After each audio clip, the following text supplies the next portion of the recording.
अरे बाळा, अनेक वर्षापासून सूर्य कुठं उगवतो तुला माहित नाहीये. तू आज सकाळी सकाळी उठून निघालास कुठं?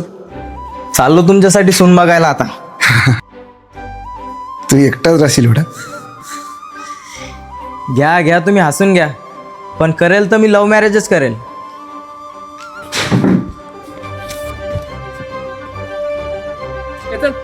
अरे यार, लखन कुठे आहे? काय माहित. काय धंदे यार. दी मी 10-15 मिनिटात आंघोळ करून येतो. अंघोळ करून येतो. आधी बायको रे. चल रे बायको, मला बायको भेटा. नाही,